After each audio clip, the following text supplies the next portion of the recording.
Dans cette vidéo, vous allez apprendre et découvrir comment analyser un graphique boursier de A à Z avec toutes les informations nécessaires pour débuter sur les marchés financiers. Avant de commencer, je vous invite à ajouter cette vidéo à vos favoris et elle sera votre guide d'analyse technique pour le trading et vous accompagnera donc jusqu'à l'obtention de bons résultats. Et de plus, elle est organisée avec des timecodes bien spécifiques pour vous permettre de vous y retrouver plus facilement. Et si bien sûr ce n'est pas encore fait, je vous invite à vous abonner et à télécharger gratuitement votre guide du trader rentable composé de 50 pages directement disponible dans la description de la vidéo. Bien. C'est parti. Le style d'analyse que je vais vous enseigner et que vous allez assimiler tout au long de cette vidéo a fait ses preuves et a été utilisé donc par toutes les légendes du marché, y compris du trading, comme Paul Tudor Jones, Ed Seykota ou encore Jesse Livermore. Les résultats de ces traders ne sont bien sûr plus à prouver et il est très important d'avoir confiance en son système d'analyse lorsque vous souhaitez travailler sur les marchés, que ce soit pour du trading ou pour de l'investissement. Et bien sûr, j'utilise également ce type d'analyse pour gérer mes propres comptes d'investissement personnel, mais aussi pour mon trading actif, dans lequel bien sûr j'ai investi des dizaines de milliers d'heures et cette vidéo sera donc un raccourci et un tremplin pour récolter tout ce que j'ai appris au cours de ces dernières années. Première partie, pourquoi faire une analyse technique? L'une des principales raisons d'utiliser l'analyse technique est de détecter donc premièrement les tendances du marché afin de rentrer, investir ou trader en accord bien sûr avec elle. Et donc en reconnaissant si le marché est en tendance haussière, baissière ou neutre, les intervenants peuvent ajuster tout simplement donc leur décision en conséquence. Et une tendance dans le contexte de l'analyse technique est résumée donc à la direction dans laquelle le prix se déplace sur le marché et elle peut être classifiée en trois grandes catégories donc principales. Commençons par la tendance haussière caractérisée par une série de sommets hauts et donc de creux bas de plus en plus élevés et cela signifie donc que chaque sommet de prix successif est plus élevé que les précédents et chaque creux donc de la même manière est également plus haut que les creux précédents et donc une tendance haussière indique que les acheteurs dominent le marché et poussant progressivement les prix à la hausse. La tendance baissière, elle, est caractérisée par une série de creux, donc de bas et de sommets hauts de plus en plus bas et chaque sommet donc dans cette tendance est de plus en plus bas que bien sûr le sommet et le bas précédent. Et donc une tendance baissière signale que les vendeurs contrôlent le marché et entraînant une baisse des prix de l'actif en soi, l'inverse d'une tendance haussière. Et pour terminer, donc si ce n'est pas une tendance haussière ni une tendance baissière, on va parler de tendance neutre, aussi appelée un range ou une consolidation. Donc schématisée par une série de creux et de sommets oscillant autour du même prix, autour du même niveau. Et cela indique un équilibre donc entre les acheteurs et les vendeurs, avec bien sûr donc une absence de consensus clair sur la direction de l'actif en particulier et menant tout simplement un marché relativement stable, soit une indécision entre les acheteurs, encore une fois, et les vendeurs. Le but donc est d'identifier l'une de ces tendances sur votre actif de choix. Cela peut être des actions comme par exemple l'entreprise Apple, une crypto-monnaie comme par exemple le Bitcoin ou encore l'or, donc le gold, ou encore une fois bien sûr les paires de devises Forex. Bien sûr, après chaque théorie, nous allons donc dans cette vidéo passer à la pratique et vous allez voir donc comment analyser étape par étape votre graphique. On se retrouve tout de suite derrière mon écran d'ordinateur où je vais te montrer donc comment définir les différentes tendances et c'est parti. On se retrouve sur le graphique du métaux précieux or et donc ici on peut directement détecter donc comme on a vu dans les exemples précédents, une tendance haussière. Donc bien schématisée de haut de plus en plus haut et de bas qui forment encore une fois des points bas de plus en plus haut. Et donc on va définir donc cette tendance comme haussière et on aura plus de probabilité donc de sélectionner des achats pour tout simplement générer des bénéfices. Et à contrario, tu ne vas pas vendre, tu ne vas pas miser à la vente sur ce genre de graphique parce que tout simplement tu auras plus de probabilité de perdre. Dans une tendance haussière, tu vas favoriser des positions acheteuses. Et tu l'as compris, sur ce genre de graphique, les acheteurs sont beaucoup plus puissants que les vendeurs. Et donc, tu as tout intérêt à suivre le mouvement donc des acheteurs. Et donc, le mouvement haussier de la tendance haussière. Cette fois-ci, à l'inverse sur le métal argent, on peut directement identifier une tendance baissière avec des points hauts de plus en plus bas et des points bas de plus en plus bas. Et donc dans ce genre de tendance, tu vas favoriser des positions à la vente, en gros miser à la vente que le prix va tout simplement continuer à la vente. Tu l'as compris, mais dans ce genre de configuration, les vendeurs sont plus puissants que les acheteurs et donc tu as tout intérêt à les suivre donc dans le marché baissier à la vente. Maintenant, si le marché n'est ni en tendance haussière et si le marché n'est ni en tendance baissière, on va tout simplement donc schématiser et parler d'un mouvement en consolidation, aussi appelé range, comme dit précédemment, avec des hauts quasiment au même niveau et des bas au même niveau, qui marquent encore une fois une indécision. C'est-à-dire que ni les acheteurs sont supérieurs, ni les vendeurs. Et donc, on appelle ça donc une hésitation de marché. Tu l'as compris, mais dans ce genre de configuration, on va attendre donc une nouvelle tendance haussière ou baissière pour donc aller chercher des achats ou des ventes au marché. Mais tant que le marché est en consolidation, alors potentiellement, c'est dangereux de se positionner car on n'a pas une direction claire du marché. Ensuite, après avoir compris le but d'une tendance et de comment l'identifier, vous allez apprendre à trouver des niveaux de support et de résistance. Les concepts de support et de résistance sont fondamentaux en analyse technique et jouent un rôle crucial donc dans l'identification des niveaux de prix potentiels, et écoutez bien, où les mouvements des prix donc d'un actif sont susceptibles de s'arrêter ou bien sûr de changer de direction. Bien sûr, tout ce que je vais vous présenter n'est pas de simple tracé, mais une étude psychologique qui a démontré donc son efficacité durant ces dernières années. Commençons par le support. Le support est un niveau de prix où l'on s'attend à ce que donc la demande est suffisamment forte pour arrêter la baisse du prix d'un actif et donc potentiellement le faire rebondir vers le haut. Et en d'autres termes, le support est le niveau auquel les acheteurs entrent généralement donc sur le marché en nombre, donc bien sûr suffisant pour soutenir le prix de l'actif. Et entre autres, le support, c'est comme par exemple cette table qui va tout simplement retenir donc la pression de ma main. Et sachez que les niveaux de support peuvent être identifiés par des points bas qui réagissent donc sur la même zone de prix ou sur le même prix, marquant donc aussi l'intérêt des autres acheteurs à acheter à ce prix-là et incitant d'autres acheteurs à tout simplement les épauler pour influencer le cours de l'actif, de l'action, de la paire de devises à la hausse, afin que leur trade tout simplement à l'achat, encore une fois, soit profitable. Et donc ce qui est l'inverse d'un support, une résistance. Et la résistance est l'opposé du support et c'est un niveau de prix ou tout simplement une zone où la vente est considérée comme suffisamment donc forte pour arrêter la montée du prix et donc potentiellement le faire reculer vers le bas, voire faire retourner le marché. La résistance représente donc le niveau auquel les vendeurs entrent généralement sur le marché en nombre suffisant pour empêcher le prix d'un actif de monter davantage et les niveaux de résistance peuvent être identifiés donc sur des points hauts butant sur la même zone ou sur le même niveau ou sur la même zone de prix, marquant tout simplement un arrêt du mouvement haussier d'un cours boursier et comme pour le support donc marque une zone idéale pour une vente sur les marchés. Bien sûr, retournons directement sur les graphiques pour voir plus en détail comment les identifier et comment les tracer afin que vous puissiez donc après cette démonstration tracer vos propres supports et vos propres résistances. Commençons par le support et c'est très simple, donc vous allez chercher un point bas relativement au même prix avec encore une fois au minimum 2 impacts et plus tu auras d'impact donc sur ton support ou ta résistance, alors tout simplement la zone sera encore plus efficace et donc plus pertinente. Ici, sur notre graphique, on peut tracer une zone et voir donc apparaître plusieurs impacts. On peut en compter 1, 2, 3, 4, 5 et 6. OK ? Alors, un support a deux noms. On peut l'appeler support ou tout simplement on peut l'appeler zone de demande, peu importe. Et donc cette zone est facile à comprendre parce que les vendeurs n'arrivent pas à faire donc tout simplement baisser le prix. Les acheteurs reprennent la main et donc il est intéressant de regarder donc pour faire un achat sur un support et on le verra donc une vente sur une résistance. Dis-toi que donc ces prix ne sont pas uniquement liés à des figures, à des tracés géométriques. Ok, derrière, il y a tout simplement une psychologie des marchés où tout simplement le marché va s'arrêter. Donc sur le premier creux qui se trouve ici.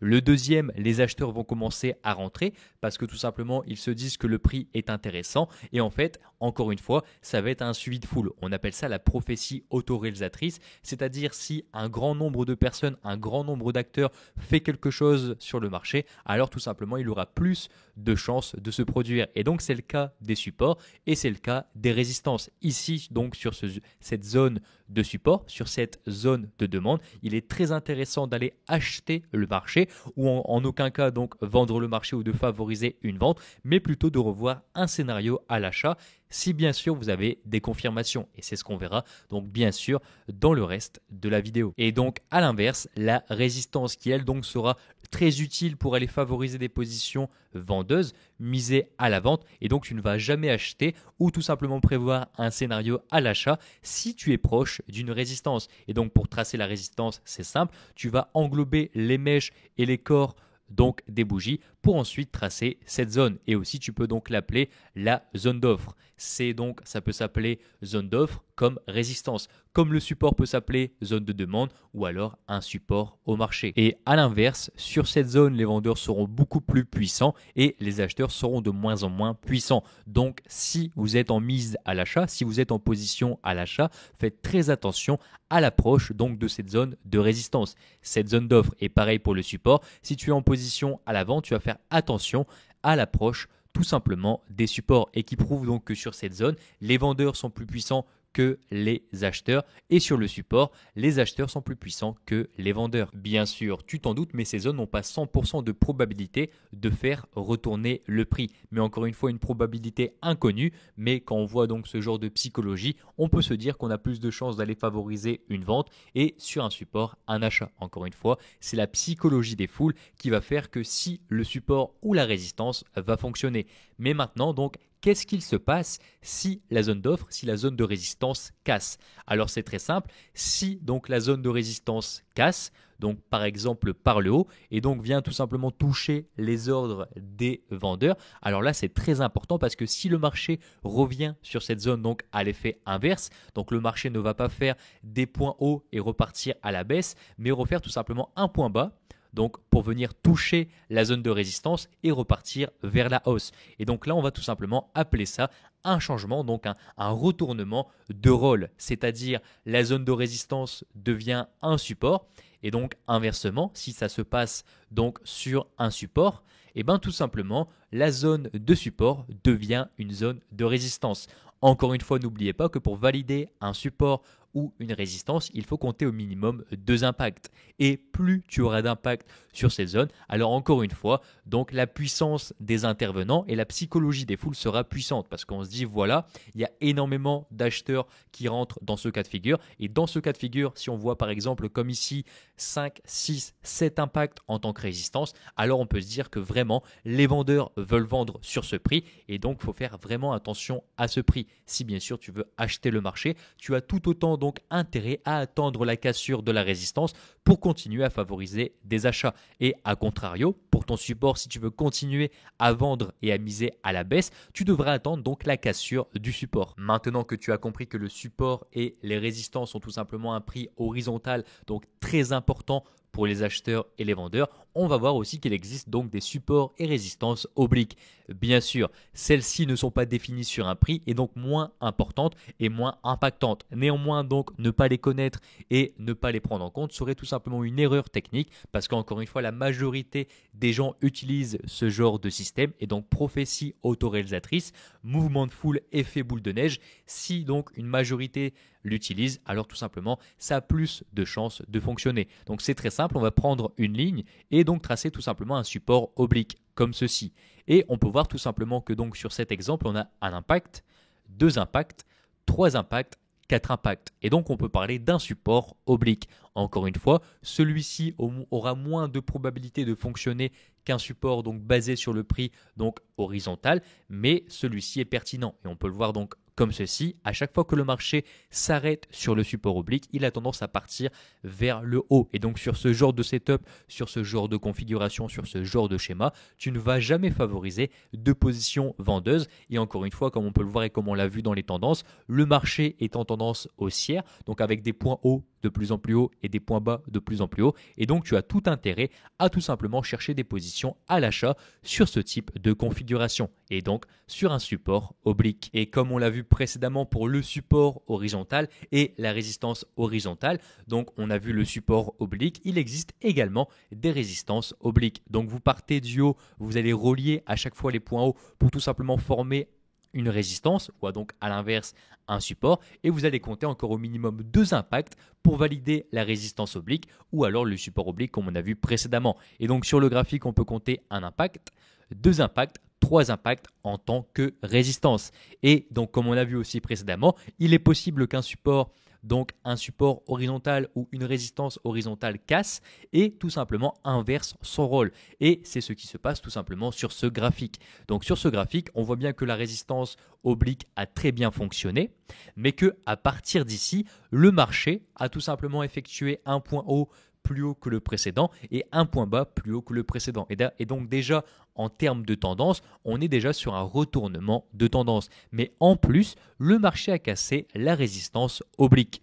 Et donc, comme on a vu précédemment, si le marché casse une résistance, il est fort possible qu'il s'en serve comme support. Et donc, comme on peut voir ici, premier impact, deuxième impact, et donc au minimum 2 impacts pour valider un nouveau support. Et donc maintenant, on peut parler donc d'un support oblique parce que le marché a cassé la résistance oblique et s'en sert maintenant comme support oblique. Bien sûr, tous ces tracés ne sont pas basés sur la géométrie, mais bien sur la psychologie des foules et encore une fois l'effet boule de neige que représentent donc les différents intervenants sur le marché. Vraiment, c'est des fondamentaux à comprendre et assimiler à 100% pour avoir de bonnes bases en trading. Et donc, si ce n'est pas compris avant de passer à la suite, je t'invite encore une fois à regarder plusieurs fois ce moment précis de la vidéo pour avoir de bonnes bases dans ton trading et encore une fois comprendre la psychologie derrière les tracés que tu vas faire donc sur les marchés. Bien, après avoir assimilé l'identification des tendances support et résistance, nous allons voir les confirmations et attendre une confirmation en trading et surtout en analyse technique et une décision donc prudente, logique et rationnelle pour augmenter la probabilité de réussir une opération ou tout simplement donc d'un trade sur les marchés financiers. La raison fondamentale pour laquelle les traders attendent une confirmation avant d'entrer sur une position donc repose sur le besoin de minimiser les risques et d'éviter tout simplement de prendre des décisions donc basées uniquement sur des prédictions ou des hypothèses qui pourraient tout simplement ne jamais se réaliser. Cela semble pourtant simple mais beaucoup ignorent donc cette vérité et si tu attends un scénario bien précis, attends que le début donc de ce scénario se produit pour ensuite lancer ton trade et donc ton opportunité. Et ne lance pas ton trade en te disant que le marché va évoluer à la hausse sans confirmation, bien sûr, des autres acheteurs ou des autres vendeurs. Ne deviens pas donc cette personne qui pense avoir une boule de cristal et qui pense tout savoir. Et bien sûr, attendre une confirmation, c'est comme attendre que la boule de neige ou l'avalanche se déclenche pour ensuite surfer sur son mouvement et ne pas attendre donc de confirmation et penser tout simplement savoir et quand va arriver l'avalanche, donc tout simplement quand elle va se déclencher. C'est tout simplement donc faire une supposition irrationnelle sans aucun fondement et qui bien sûr va encore une fois te mener à ta perte. Une confirmation est quelque chose de normal et essentiel chez les traders expérimentés, bien sûr en fonction de leur stratégie utilisée. Et dans cet exemple, je vais vous montrer donc des confirmations sur ce que tu as tout simplement maîtrisé déjà ou que je viens de t'apprendre, c'est-à-dire les supports et les résistances. Et on passe directement derrière les graphiques pour bien sûr découvrir les confirmations. Attendre une confirmation, que ce soit en trading sur les marchés boursiers ou en investissement, est vraiment la chose la plus cruciale donc, que tu peux faire sur les marchés. Pourquoi? Parce qu'encore une fois, tu ne vas pas acheter le marché parce que tu penses que le marché va tout simplement monter à la hausse. Tu vas acheter le marché parce que tes configurations, ton schéma que tu as tracé tout simplement, a été confirmé que le marché donc, partait dans la direction que tu voulais. Donc par exemple, ici, sur cette résistance, si tu veux sélectionner une vente au marché proche de cette résistance, tu ne vas pas donc vendre le marché quand le marché approche la résistance. Non, tu vas uniquement donc vendre, miser à la baisse quand le marché t'aura confirmé que le prix tout simplement repart à la baisse. Et donc sur ce type de bougie et pas sur les bougies vertes. Ne jamais prendre une position sur une bougie verte à la vente et ne jamais prendre une bougie donc pour un achat sur une bougie rouge, donc une bougie vendeuse. C'est très important. Ok, on n'est pas les mains fortes et nous tout simplement on va suivre les grands acteurs du marché pour tout simplement les suivre donc dans leurs décisions. Si le marché donc effectue une énorme bougie baissière, alors c'est très bien. Nous on mise, donc on veut miser sur une position à la vente et ce genre de confirmation va nous confirmer donc que le prix a potentiellement des probabilités de partir à la baisse. Mais tu ne vas jamais donc prendre une position parce que tu estimes que le prix va partir à la baisse. Tu n'as pas de boule de cristal, tu ne vois pas encore dans l'avenir et donc tu es obligé d'attendre une confirmation, et je le répète, une confirmation pour valider tous les setups, toutes les stratégies que tu vas utiliser sur les marchés. Et que ce soit sur un support horizontal, une résistance horizontale, un support oblique ou une résistance oblique, c'est la même chose. Par exemple, ici pour la résistance oblique, si tu voulais favoriser des positions vendeuses au rebond sur la résistance oblique, tout simplement tu aurais favorisé ce genre de bougie. Donc les bougies avec un corps rouge qui représente et qui confirme que le prix est en train de rebondir sur ta zone de résistance oblique. Et tu n'aurais jamais pris une position à la vente sur une bougie verte en te disant « Ok, je pense que le prix va partir à la baisse ». Non, encore une fois, ça c'est avoir une boule de cristal que tu n'auras jamais et cela ne fonctionne pas. Tu dois toujours favoriser des positions vendeuses après une confirmation d'une bougie donc rouge, donc à la vente sur donc une résistance oblique, sur une résistance horizontale ou alors sur un support horizontal ou sur encore une fois un support oblique. Et un conseil très précieux pour vous débutants, c'est que la confirmation doit s'allier aussi et se combiner avec votre unité de temps. Par exemple, ici sur ce graphique, on est en 45 minutes, ça aurait pu être 1 heure, ça aurait pu être 4 heures, ça aurait pu être 15 minutes, mais donc pour confirmer une confirmation, tu vas attendre la clôture de la bougie, donc sur l'unité de temps sur laquelle tu travailles. Si par exemple ici, on arrive sur la résistance oblique et que tu es sur l'unité de temps en 45 minutes, alors tout simplement tu vas attendre une clôture rouge, une clôture vendeuse, pour te montrer tout simplement que les vendeurs sont bien présents lors de ta prise de position à la vente sur l'unité de temps sur laquelle tu as analysé ton graphique. Et donc ici, 45 minutes. Tu vas attendre la bougie en 45 minutes qui va se clôturer et ensuite tu pourras donc valider et prendre ta position à la vente si le marché a bien confirmé donc le rebond sur la résistance oblique. Maintenant que vous avez compris qu'une confirmation est essentielle pour valider votre analyse technique, nous allons voir donc les points d'entrée et de sortie des autres intervenants et comment s'en servir pour comprendre donc la balance des probabilités acheteurs et vendeurs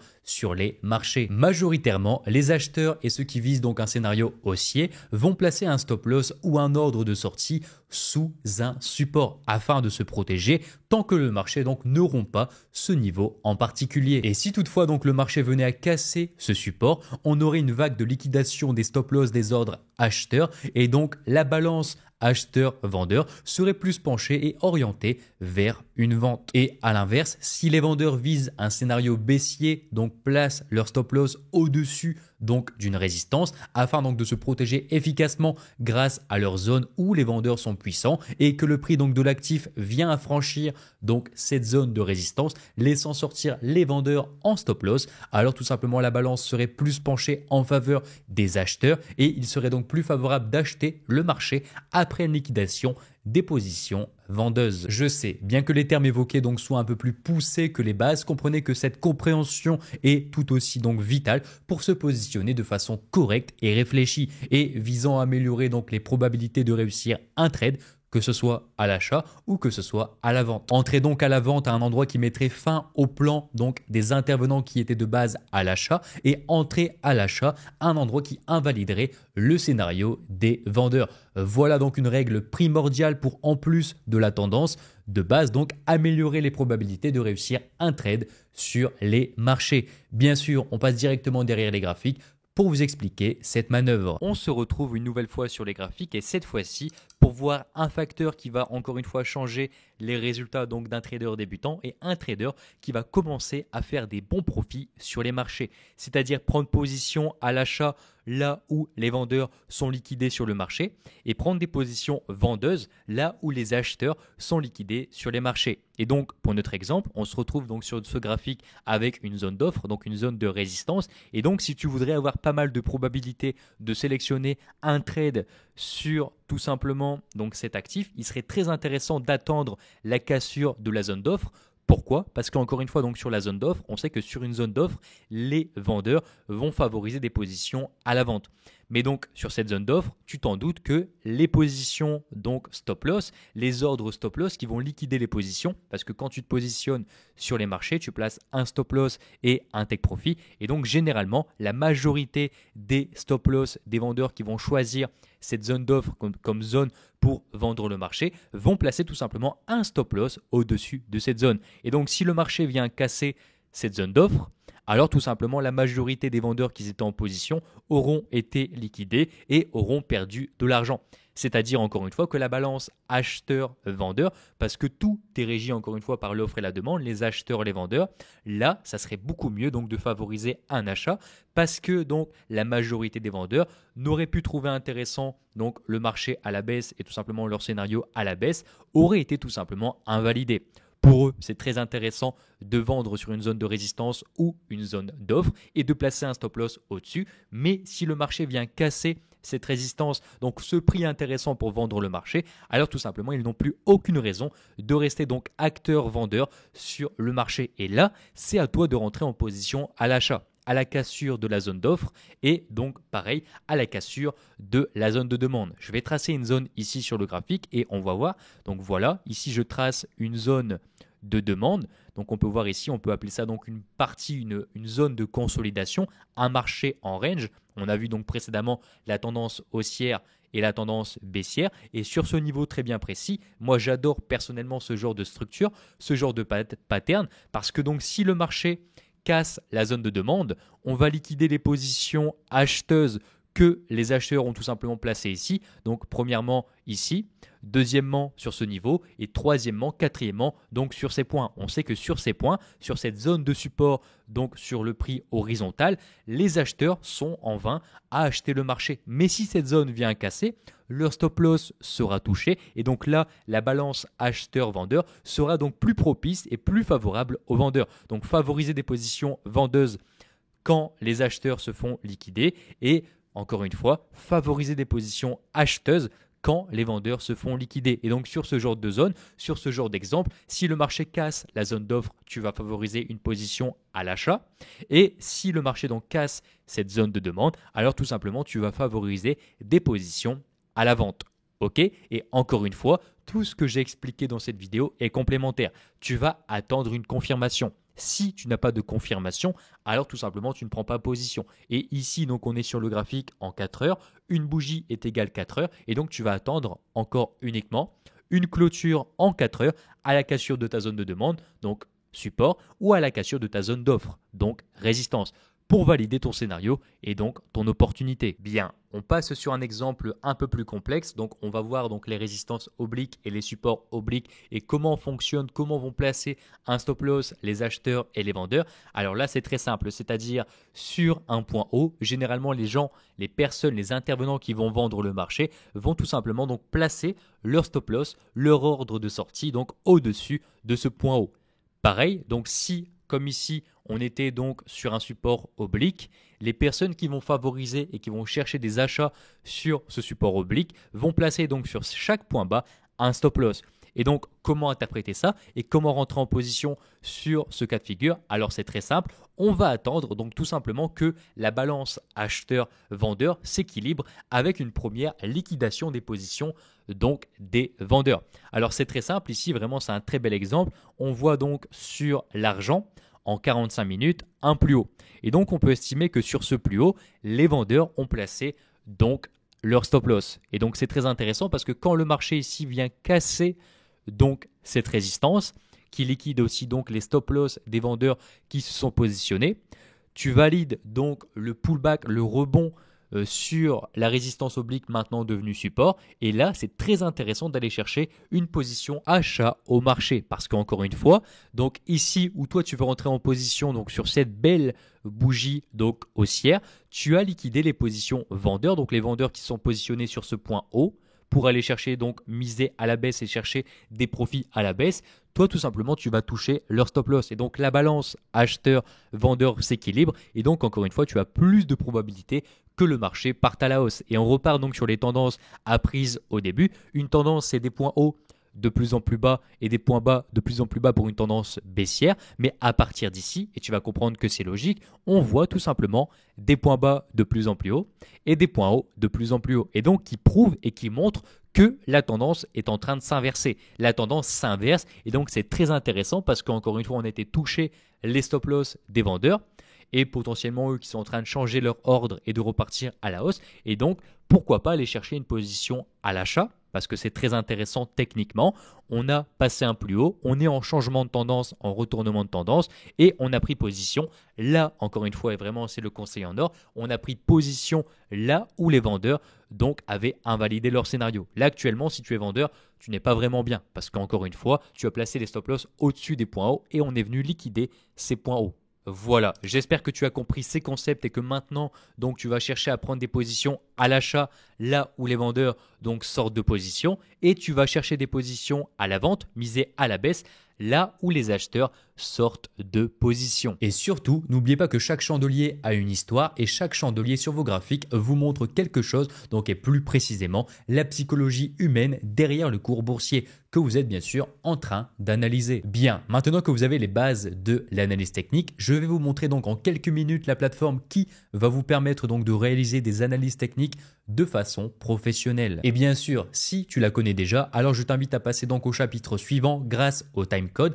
Sinon, bien sûr, cela prendra que quelques minutes. Première étape, se rendre sur votre moteur de recherche préféré et ensuite taper simplement TradingView. Dirigez-vous directement vers ce site pour vous y inscrire gratuitement et cela ne prendra bien sûr que quelques secondes. Ensuite, rendez-vous sur les graphiques boursiers avec donc bien sûr l'actif qui vous intéresse le plus ou tout simplement que vous allez trader ou vous allez investir dessus. Et la barre en haut à gauche vous permet donc de surfer et de choisir entre de nombreuses actions, du forex, des crypto-monnaies ou encore donc des indices ou encore des obligations. Pour bien sûr cet exemple, on va sélectionner un exemple basique et on va prendre l'or, aussi appelé donc le gold. La barre de gauche vous sera utile pour tracer vos supports et vos résistances ainsi que pour définir vos tendances à l'aide donc d'outils comme les lignes de tendance et bien sûr les formes géométriques. Et la barre du haut sera donc consacrée à choisir votre unité de temps. En bref, sur quelle temporalité vous souhaitez travailler votre actif financier. Plus l'unité de temps sera longue et importante, plus l'évolution du graphique prendra donc du temps et vous laissant l'opportunité d'avoir un job ou d'autres activités à côté et vous laissant encore une fois pas mal de temps pour suivre l'évolution du cours de l'actif que vous avez bien sûr choisi. À l'inverse, plus les unités de temps donc seront courtes et plus les graphiques et l'évolution seront rapides et donc idéal pour s'entraîner, mais cela peut être tout simplement stressant pour un débutant sur les marchés. Et en revanche, donc vu que la temporalité est faible, il faudra donc plus de temps et être plus réactif donc sur l'évolution du cours boursier, vous laissant tout simplement moins de temps pour d'autres activités. Et rappelez-vous que la temporalité que vous allez donc choisir se définit donc sur un chandelier. C'est-à-dire que si ici je choisis donc 1 heure, donc je clique sur 1 heure, alors chaque bougie, donc chaque barre que vous allez voir sur votre graphique correspondra tout simplement à 1 heure de temps dans bien sûr la vie réelle. Et si tu cliques ici, donc si tu choisis 15 minutes, une bougie et une barre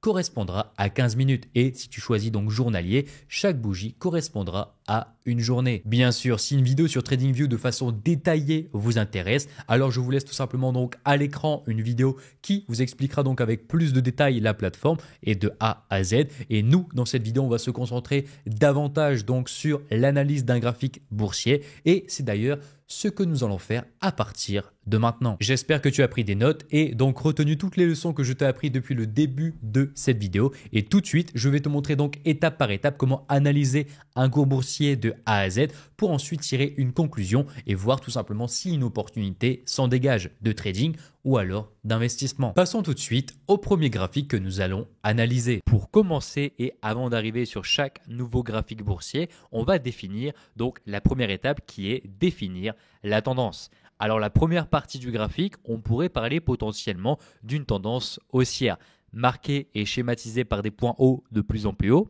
et schématisée et marquée par des points bas de plus en plus hauts. Donc pour moi, la première phase, la première partie du graphique sera basée sur une tendance haussière. Cependant, la deuxième partie, donc à partir d'ici, on peut parler d'un marché en consolidation et donc d'un marché en range. Le marché hésite avec des points hauts au même niveau, des points bas au même niveau et donc tout simplement on pourrait tracer donc par la suite, qui est la deuxième étape, tracer les supports et les résistances, aussi appelées zones d'offre et de demande. Donc on va commencer par tracer la résistance qu'on voit ici, qui nous prouve que tout simplement les vendeurs adorent ce prix. Les vendeurs sur ce prix, donc ils marquent, on peut voir ici, les 171 556 et pour eux très intéressant et donc vont chercher des positions vendeuses aux alentours de ce prix. Et comme tu le sais et comme tu l'as appris précédemment, sur une zone d'offre, donc sur une zone de résistance, les vendeurs vont se positionner donc aux alentours de cette zone pour aller donc miser à la vente et faire du profit à la baisse, mais vont donc placer leur stop loss au-dessus de cette zone. Et donc c'est très intéressant pour notre analyse et c'est bien sûr ce qu'on va voir après.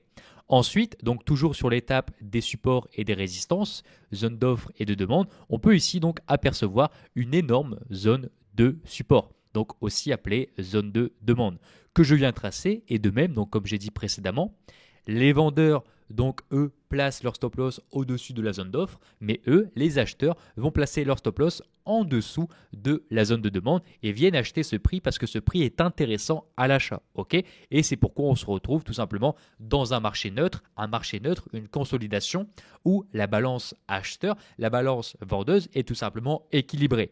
Et la cassure donc de la zone de demande ou la cassure de la zone d'offre changerait et tout simplement changerait définitivement la balance acheteur-vendeur en présentant soit un retournement de marché pour casser la zone de demande ou tout simplement une continuation à la hausse en cassant la zone d'offre. Et maintenant que nous avons identifié notre support et notre résistance donc sur des prix horizontaux, nous allons voir si il y a tout simplement des supports obliques ou des résistances obliques. Et on peut voir ici donc en partant du plus bas, donc au début de la tendance haussière, si on prend ici la mèche et le corps, on peut relier tout simplement ici donc un support oblique. Encore une fois, les obliques en tant que support et résistance sont tout simplement moins impactantes et moins prises au sérieux par les intervenants, les investisseurs, les traders que donc sur un prix horizontal. Mais donc ici, on peut voir quand même la pertinence avec donc un support qui a fonctionné à de multiples reprises et donc un impact, 2 impacts, 3 impacts et 4 impacts qui nous prouvent encore une fois donc l'efficacité de celui-ci. Qu'est-ce qu'on peut en conclure? Quelle conclusion on peut en tirer donc de la cassure de ce support oblique? C'est que ok, le marché évolue avec des points hauts de plus en plus hauts, des points bas de plus en plus hauts, mais que le marché a cassé ce support. Et donc à partir de là, on se dit que les vendeurs ont fait stopper le prix et donc la balance acheteur-vendeur est moins donc intéressante et moins en faveur des acheteurs. Et donc on a déjà un signal baissier, ce qui pourrait tout simplement nous aiguiller donc dans la suite de notre analyse. Maintenant, troisième étape, identifier là où les vendeurs donc sont susceptibles de sortir et identifier là où les acheteurs sont susceptibles donc de sortir. Et comme on a vu précédemment, donc on va le placer donc directement. On va tracer donc les stop loss des vendeurs au-dessus de la zone d'offre et on va placer donc les stop loss des acheteurs, eux, en dessous de la zone de demande. Et donc, on peut déjà savoir que si le marché casse la zone d'offre, la balance acheteur-vendeur serait plus donc intéressante à l'achat. Et donc, pourquoi pas pour nous en tant que traders, investisseurs et analystes aller chercher des positions à l'achat. Par contre, si le marché donc vient casser la zone de demande, alors pourquoi pas favoriser des positions à la vente et miser donc à la baisse pour aller chercher des bénéfices, donc si le marché continue la baisse. Voilà les scénarios qu'on pourrait attendre sur ce graphique, sur cette opportunité pour nous, traders. Et toujours par rapport aux intentions des autres intervenants, donc la psychologie des foules, nous, on va rentrer sur une confirmation. Donc ça, c'est la dernière étape qu'on verra bien sûr après. Mais donc, si on rentre en position à la cassure donc, de la zone de demande, on va simplement donc placer un stop loss au-dessus de la zone d'offre. Pourquoi? Parce qu'encore une fois, c'est là où donc les vendeurs vont chercher une invalidation de scénario. Et donc si on prend position à la cassure de la zone de demande, encore une fois avec une belle confirmation, le stop loss sera placé au-dessus de la zone d'offre et comme ça si le marché se retourne, parce qu'encore une fois les analyses, le trading, ce ne sont que des probabilités, si le marché se retourne, et bien tout simplement on sortira au meilleur moment et on aura deux barrières. On aura premièrement la zone de demande qui elle donc si le marché s'en sert comme maintenant, zone d'offre nous offrira donc tout simplement un mur, une muraille, nous servira tout simplement de premier mur, de première barrière. Et donc, si le prix casse, cependant, même si le prix peut la casser, comme on a vu précédemment, un marché peut casser un support et une résistance. Si le marché casse, et bien tout simplement, on aura donc un point haut. Et on a vu encore une fois que les vendeurs placent leur stop loss au-dessus des points hauts, mais au-dessus aussi d'une zone d'offre et donc d'une résistance. Et donc, on a pas mal de barrières entre notre prise de position qui sera bien sûr donc agie est pris avec une belle confirmation, mais notre stop loss, notre invalidation de setup, notre invalidation de scénario et donc de trade sera placé à un endroit là où les acheteurs seront plus propices de faire marcher, donc de faire évoluer le marché à la hausse. Et donc on sortira au meilleur moment parce que si le marché vient toucher donc notre stop loss, le marché aura plus de probabilité de partir à la hausse. Et je te laisse tout simplement donc des exemples à l'écran qui te montrent ce que tout simplement je te démontre dans cette analyse. Maintenant, échangeons les rôles. Donc si tu veux prendre position à l'achat, à la cassure de la zone d'offre avec une belle confirmation, une belle bougie sur l'unité de temps sur laquelle tu travailles, tout simplement, tu vas placer ton stop loss, ton invalidation de marché en dessous de la zone de demande. Encore une fois, tu auras donc la zone d'offre qui peut potentiellement servir comme zone de demande, donc comme support, qui pourrait potentiellement bloquer le prix, donc qui sera ta première protection. Deuxièmement, tu auras le point bas. Encore une fois, on sait que les acheteurs placent leur stop loss en dessous donc d'un point bas. Et la troisième barrière, la troisième protection sera donc la zone de demande. Et donc, tu arrives à prendre position à un endroit où, donc si tu prends position à la cassure de la zone d'offre, si tu prends position, tu arrives à prendre position à un endroit où les vendeurs sont clôturés parce que leur stop loss était positionné ici et tu arrives tout simplement à mettre un stop loss de façon auquel si donc le marché vient à le toucher, alors les probabilités acheteur-vendeur seraient donc plus valables, seraient plus propices à donc une vente du marché. Et donc tout simplement, tu seras sorti au meilleur moment et donc aucun regret sur donc la majorité des trades. Maintenant, dernière étape, les confirmations. Et donc, on va voir deux cas différents. Donc, cassure de la zone de demande comme ceci, avec une clôture sur l'unité de temps en 4 heures, donc sur laquelle on a effectué notre analyse. Et encore une fois, ça c'est très important. Quand tu vas analyser donc une structure, une stratégie, tu vas prendre position sur donc la même unité de temps, bien sûr à la confirmation de ta bougie. Et donc ici, on peut prendre position à la vente, avec encore une fois une invalidation d'opportunité qui elle sera placée au-dessus de la zone d'offre. Et donc à l'inverse, si le marché vient casser la zone d'offre avec une belle confirmation donc sur votre unité de temps, tu peux alors prendre position à l'achat avec cette fois-ci un stop loss qui invaliderait ton scénario vendeur, c'est-à-dire en dessous de ta zone de demande et donc ta zone de support. Bien sûr, ce type de méthode a été testé des milliers de fois, a été pratiqué des centaines de fois sur des comptes réels et donc apporte encore une fois de très bons résultats. Néanmoins, ce n'est pas la seule métrique, ce n'est pas la seule chose qui te fera devenir tout simplement un bon trader. N'hésite pas encore une fois à regarder plusieurs fois cette vidéo pour bien ancrer surtout la partie la plus importante sur les intentions des autres intervenants, la psychologie des foules ou là où les acheteurs vont placer leur stop loss ou là où les vendeurs vont placer leur stop loss. C'est vraiment cette astuce-là qui va t'apporter un maximum de résultats. Et bien sûr, tout ce que je t'ai appris lors de cette vidéo. Bien, j'espère que cette vidéo vous a apporté donc toutes les réponses à vos questions et si c'est le cas, donc n'hésitez pas à me le faire savoir dans l'espace commentaire et bien sûr, encore une fois, je répondrai à chacun de vous personnellement, donc n'hésitez pas à laisser un commentaire, je les regarderai tous. Et surtout, n'oubliez pas de placer cette vidéo en favori et tout simplement ça doit être votre guide pratique qui va vous accompagner donc dans le trading sur l'analyse technique. Prenez soin de vos proches, je vous souhaite bon trading et je vous dis ciao.